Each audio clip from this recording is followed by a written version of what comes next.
Bonjour à tous et soyez les bienvenus. En Côte d'Ivoire, le ministère de la Santé et de l'Hygiène publique a annoncé hier 46 nouveaux cas d'infection à Covid-19, ce qui porte à 847 cas confirmés, 260 personnes guéries et 9 décès. Les précisions tout de suite du professeur Mamadou Samba, directeur général de la santé. De 62 ans.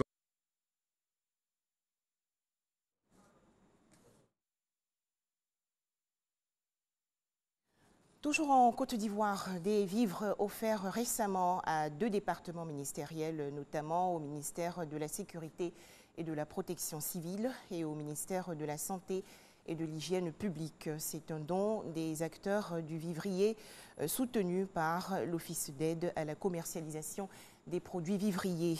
Il s'agit là de leur contribution à la lutte contre le coronavirus dans le pays. Le point avec Astou Touré. Des dons composés entre autres de riz, d'igname, des légumes, de pommes de terre et de bétail au ministère de la Sécurité et de la Protection civile et à celui de la Santé et de l'Hygiène publique. Une initiative des acteurs du vivrier en collaboration avec l'Office d'aide à la commercialisation des produits vivriers au CPV. En tant que toutes ces femmes qui sont les mamans nourricières de Côte d'Ivoire, il fallait qu'on fasse quelque chose pour nos enfants. Pour nos enfants, pour qu'ils aient toujours la force de combattre cette maladie. Le premier médicament de la santé, c'est la nourriture. Et donc ce matin, nous sommes venus donner des vivres au ministère de la Santé, au ministère de la Sécurité, pour que ceux-là même puissent bien se nourrir, soient en forme pour pouvoir lutter contre la maladie.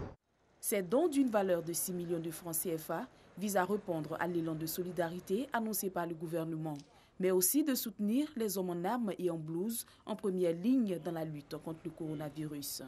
La pandémie que nous vivons aujourd'hui menace nos santé, menace nos vies. Et par leur apport en vivrier et en protéines, ils contribuent à maintenir la vie. Donc c'est avec beaucoup de joie et de satisfaction que nous apprécions à sa juste valeur leur appui au ministre de la Sécurité. Au nom du ministre Dr Aka Oulé, nous voudrions dire à ces braves dames qui sont venues nous offrir des vivres et des non-vivres pour le bien-être des agents de la santé et même pour les structures de santé. Merci. Les acteurs du vivrier, en collaboration avec le CPV, comptent poursuivre ces actions dans d'autres ministères impactés. Dans le journal de 13h, nous allons voir comment la crise sanitaire liée au coronavirus compromet énormément la campagne 2020 de la filière mangue en Côte d'Ivoire. Cette campagne s'est ouverte le 12 avril dernier. Les pertes se chiffrent à plus de 6 milliards de francs CFA selon le ministère de l'Agriculture.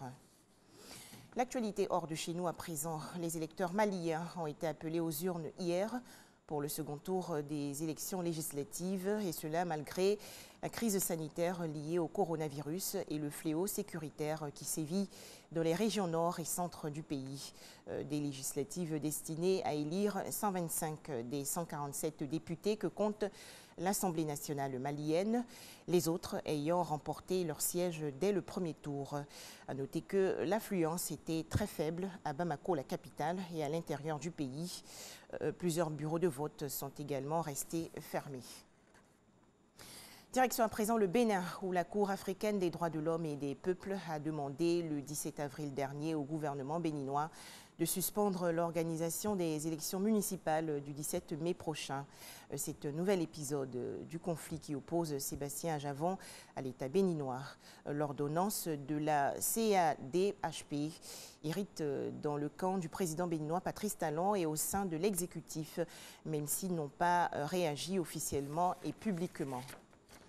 À cette information à présent, le brut américain a dévissé aujourd'hui dans les échanges asiatiques, passant sous 15 $ le baril, son plus bas niveau depuis plus de 2 décennies.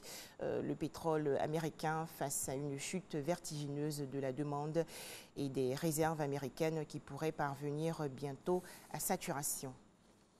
Enfin, ce drame en Nouvelle-Écosse, région Est du Canada. Un homme armé a tué au moins 16 personnes, parmi lesquelles une policière, pour une raison encore inconnue, dans la nuit de samedi à dimanche. C'est la pire tuerie qu'a connue le Canada.